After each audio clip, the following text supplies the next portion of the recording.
अब सालों साल ना आम का अचार खराब होगा और ना ही खराब होगी कच्चे आम की चटनी। वो सारी टिप्स और ट्रिक्स जानेंगे, तो चलिए बढ़ते हैं रेसिपी की तरफ। आम का अचार और आम की चटनी बनाने के लिए यहाँ मैंने 1 किलो के करीब कच्चे आम लिए हैं। जब भी आपको आम का अचार बनाना हो या चटनी बनानी हो तो आप टाइट यानी कि सख्त आम का इस्तेमाल करें। आम बिल्कुल भी नरम नहीं होने चाहिए। अब हमने खुले बर्तन में आम को डाला हुआ है। अब हम इसमें डाल देंगे पानी और इसे थोड़ा सा रगड़ कर हम अच्छे तरीके से धो लेंगे। 2 से 3 बारी पानी डालकर हम आम को अच्छे तरीके से पहले धुलेंगे। आम को अच्छे तरीके से धो लिया है। अब हमने लिया है एक सूती साफ कपड़ा, उसकी मदद से आम को हम अच्छे तरीके से रगड़कर पोंछ लेंगे। आम को रगड़कर पोंछ लिया है अच्छे तरीके से। अचार के लिए यहाँ मैंने 4 बड़े साइज के कच्चे आम ले लिए हैं। ये 700 ग्राम के करीब कच्चे आम है। अब हम इसके इस तरीके की टोपी को यानी कि शुरू के और लास्ट के हिस्से को थोड़ा सा निकाल देंगे और करेंगे अब आम की कटिंग।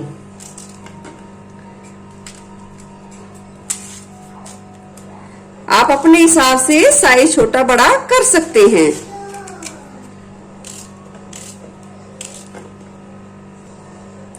अगर आम में जो गुठली है वो टाइट है तो आप उसे निकाल दीजिए, उसे बिल्कुल भी अचार में यूज नहीं करना है।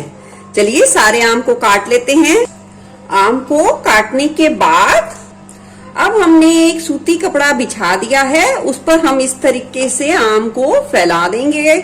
इसे धूप में 2 से 3 घंटे के लिए सुखाना है। अगर तेज धूप हो, अगर धूप की व्यवस्था ना हो तो पंखे के नीचे आप 6 से 7 घंटे के लिए अच्छे तरीके से सुखाएं। तभी आपके आम का अचार बहुत ही ज्यादा लंबे समय तक चलेगा, वो बहुत ज्यादा टेस्टी बनेगा। अब हमने साथ में ले लिए हैं मसाले। यहाँ मैंने 5 चम्मच के करीब ली है मेथी दाना और 5 चम्मच के करीब लिया है सौंफ और ये 1.5 चम्मच के करीब ली है कलौंजी यानी कि मंगरेल। तो हम इन तीनों मसालों को भी धूप में रखेंगे। जितनी देर के लिए आम सूखेंगे उतनी देर के लिए इन्हें भी धूप में रख के अच्छे तरीके से सुखाएंगे। ये भी एक खास टिप्स है जिससे आपके आम का अचार लंबे समय तक चलेगा।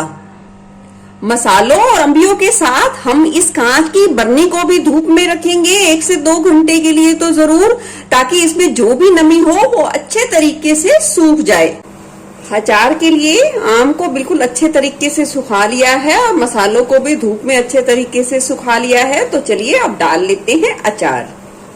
अब हमने लिया है मिक्सी जार, डाल देंगे ये मेथी दाना और डाल देंगे सौंफ और इसे हल्का सा दरदरा मात्रा का पीस लेंगे। मात्र 2 या 3 सेकंड के लिए ही मिक्सी को चलाना है। आप चाहे तो अचार में ये मसाले साबुत भी इस्तेमाल कर सकते हैं। ये देखिए कुछ इस तरीके से मात्र 2 से 3 सेकंड के लिए ही मैंने मिक्सी को चलाकर पीसा है। अब अचार डालने के लिए हमने एक सूखा साफ और खुला बर्तन ले लिया है, उसमें डाल देंगे ये मसाले, डाल देंगे 1.5 चम्मच के करीब नमक। आप अपने स्वाद के अनुसार भी नमक का इस्तेमाल कर सकते हैं, पर अचार में थोड़ा नमक ज्यादा ही इस्तेमाल होता है। डाल देंगे 1 चम्मच लाल मिर्च पाउडर, आधी चम्मच डाल देंगे कुटी हुई काली मिर्च, डाल देंगे आधी चम्मच के करीब हल्दी पाउडर, डाल देंगे 1/4 चम्मच से भी थोड़ा सा कम हींग और अब मिला देंगे 1 कप के करीब सरसों का तेल और अच्छे तरीके से मिला देंगे। सरसों का तेल कच्चा ही डाला जाता है अचार में और इसे अच्छे तरीके से मिला देंगे। अब अचार का मसाले वाला बेस बिल्कुल बनके तैयार है। मैंने जो मसालों का रेशो बताया है आप अपने हिसाब से, अपने टेस्ट के हिसाब से थोड़ा कम ज्यादा भी कर सकते हैं। डाल देंगे 1 चम्मच के करीब कलौंजी और इसे भी मिला देंगे अच्छे तरीके से। अब मिला देंगे हमारे ये सूखे हुए आम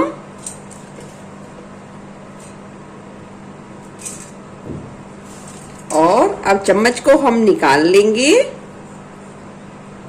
और हाथों से अच्छे तरीके से मसाले और आम को मिलाएंगे।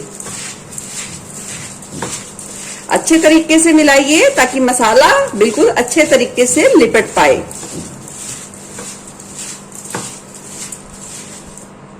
चलिए, बिल्कुल अच्छे तरीके से सभी चीजों को मिला दिया है और मिलाने के बाद अब हम जार में डाल देते हैं अचार को। हमने जार को भी अच्छे तरीके से धूप में सुखा लिया है। अब जार के तले में हम डाल देंगे 2 से 3 चम्मच के करीब तेल और इसमें डाल देंगे हमारा ये तैयार अचार। अचार जार में डालने के बाद 1 से 2 चम्मच के करीब सरसों का तेल और डाल देंगे। अचार को डालने के बाद देख सकते हैं अभी अचार में ज्यादा तेल नहीं है और ये थोड़ा सा रूखा रूखा है, तो अभी हम इसमें और तेल का इस्तेमाल नहीं करेंगे। 1 से 2 दिन के लिए इसे ऐसे ही रहने देंगे और फिर इसमें 1 कप के करीब तेल का इस्तेमाल करेंगे या इतने तेल का इस्तेमाल करेंगे कि अचार हमारा थोड़ा सा तेल में डूब जाए। अब हम इसे बीच बीच में से चलाते रहेंगे। ऐसा नहीं करना है कि ढक्कन लगा दिया और फिर उसे देखा ही नहीं। हम इसे बीच बीच में से चलाते रहेंगे। 2 दिन के बाद या 1 दिन के बाद इसमें 1 कप के करीब तेल का इस्तेमाल करेंगे और फिर 1 से 2 दिन के बाद फिर से चलाते रहेंगे, फिर 1 से 2 दिन के बाद फिर से चलाते रहेंगे। इस तरीके से हमें 8 से 10 दिन के लिए इसे बीच बीच में से चलाते रहना है और तेल का इस्तेमाल सिर्फ एक बार ही और करना है और फिर 8 से 10 दिन बाद आप इस अचार को एंजॉय कर सकते हैं। ये बहुत ज्यादा टेस्टी बनेगा और बिल्कुल भी खराब नहीं होगा। इस अचार को इस्तेमाल करने से पहले आप सिर्फ सूखी चम्मच का इस्तेमाल करें, साफ चम्मच का इस्तेमाल करें अचार को निकालने में। बस यही आपको ध्यान रखना है, आपका अचार बिल्कुल ही सुरक्षित रहेगा। चलिए, अचार बनके तैयार है। अब बना लेते हैं कच्चे आम की साल भर चलने वाली चटनी। कच्चे आम की चटनी बनाने के लिए पहले मैंने 350 ग्राम के करीब आम रखे थे, पर मुझे कम लगे तो मैंने एक और मंगा लिया। अब ये आधा किलो के करीब हैं कच्चे आम, जिसकी मैं चटनी बनाकर तैयार करूंगी। कच्चे आम को पहले ही हमने अच्छे तरीके से धोकर पोंछ लिया था। अब हम इसके शुरू के इस हिस्से को काट लेंगे और इसका पतला पतला छिलका निकाल लेंगे।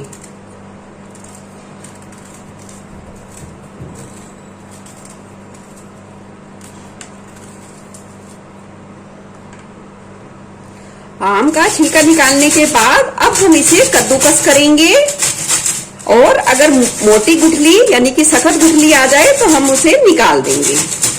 चलिए, आम को कद्दूकस कर लिया है और साथ ही इसमें मिठास देने के लिए इस्तेमाल किया है गुड़ का। लगभग आधा किलो कच्ची अम्बियों के लिए यहाँ मैंने 150 से 200 ग्राम के करीब गुड़ लिया है, जिसे टुकड़ों में कोट लिया है। आप चाहे तो इसकी जगह चीनी का इस्तेमाल कर सकते हैं और मिठास की मात्रा अपने स्वाद के अनुसार कम ज्यादा भी कर सकते हैं। तो चलिए बढ़ते हैं नेक्स्ट प्रोसेस की तरफ। और चटनी के लिए हम एक मसाला तैयार करेंगे। हमने गैस पर तवा चढ़ा दिया है और डाल दिया है आधी चम्मच के करीब जीरा, 1 चम्मच के करीब खड़ा धनिया, 1/4 चम्मच के करीब लेंगे सौंफ, 2 लेंगे हरी इलायची, 5 से 6 लेंगे काली मिर्च के दाने, 1/4 चम्मच लेंगे अजवाइन और इसे थोड़ा सा भून लेंगे। थोड़ा सा भुनने के बाद इसे ठंडा करके दरदरा सा पीस लेंगे।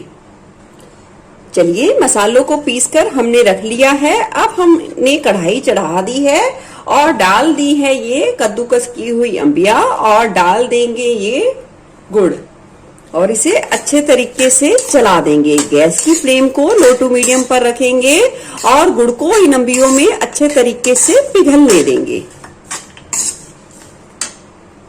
देख सकते हैं गुड़ ऑलमोस्ट बहुत ही अच्छे तरीके से पिघल गया है और अम्बियों ने भी अच्छे तरीके से पानी छोड़ दिया है। अब इस स्टेज पर डाल देंगे स्वाद के अनुसार नमक, थोड़ा सा डाल देंगे साथ में काला नमक, डाल देंगे आधी चम्मच के करीब लाल मिर्च पाउडर, आप चाहें तो कश्मीरी मिर्च का भी इस्तेमाल कर सकते हैं।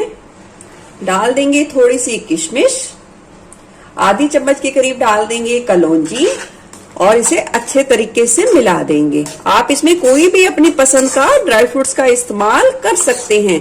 अब गैस की फ्लेम कर देंगे लो और इसे 5 से 7 मिनट के लिए लो फ्लेम पे पकने देंगे और बीच बीच में से अच्छे तरीके से चलाते रहेंगे। देख सकते हैं 5 से 6 मिनट बाद चटनी थोड़ी सी गाढ़ी भी होना शुरू हो गई है और कितनी बढ़िया रंगत आई है। इस स्टेज पर हम डाल देंगे जो चटनी के लिए हमने भून के पीस के मसाला तैयार किया था, उसे डाल देंगे और अच्छे तरीके से मिला देंगे और गैस की फ्लेम लो पर ही रखेंगे और चटनी को थोड़ा सा और पकने देंगे। अब चेक करेंगे कि चटनी हमारी प्रॉपर पकी है या नहीं। हम लेंगे एक कटोरी और उस पे डाल देंगे थोड़ी सी ये बूंदे और इस तरीके से ये देखिए ये बहकर नीचे तक आ गई है। तो अभी इसका मतलब चटनी को थोड़ी सी और कसर है पकने की, तो अभी हम इसे लो फ्लेम पे 1 से 2 मिनट के लिए और पका लेंगे। चलिए फिर से चेक कर लेते हैं।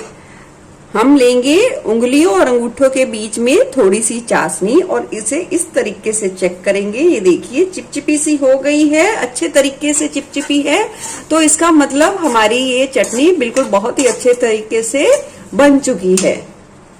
अब गैस की फ्लेम को कर देंगे बंद और इसे अच्छे तरीके से ठंडा करेंगे। देखिए चटनी को हमने अच्छे तरीके से ठंडा कर लिया है।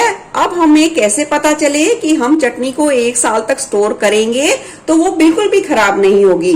जब हमने गैस की फ्लेम बंद की और चटनी को चेक किया तो चटनी गर्म थी, तो जैसे ही चेक किया वो हल्की हल्की चिपचिपी थी और ठंडा होने के बाद हम फिर से लेंगे उंगली और अंगूठे के बीच में थोड़ी सी और उसे इस तरीके से चेक करेंगे। ये देखिए हल्की हल्की सी एक तार की बनी है, देख सकते हैं बिल्कुल हल्की हल्की सी।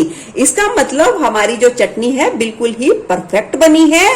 और अब हम इसे ठंडा करके कांच के एयरटाइट डिब्बी में रख लेंगे और जब भी हम इसे निकालेंगे साफ सूखी चम्मच से निकालेंगे, जितनी भी हमें इस्तेमाल करनी होगी। अब चटनी बिल्कुल भी 1 साल तक खराब नहीं होगी, आप इसे एंजॉय कर पाएंगे। चलिए आम का अचार और कच्चे आम की चटनी दोनों बनाकर तैयार कर ली है। आप एक बार ही बनाइए और पूरे साल अपने परिवार के साथ एंजॉय कीजिए। आपकी कैसी लगी ये रेसिपी जरूर बताना और जरूर बनाना और अपना फीडबैक शेयर करना बिल्कुल भी ना भूलना। फिर मिलूंगे ऐसे ही बढ़िया रेसिपी के साथ। Eat healthy stay healthy. धन्यवाद।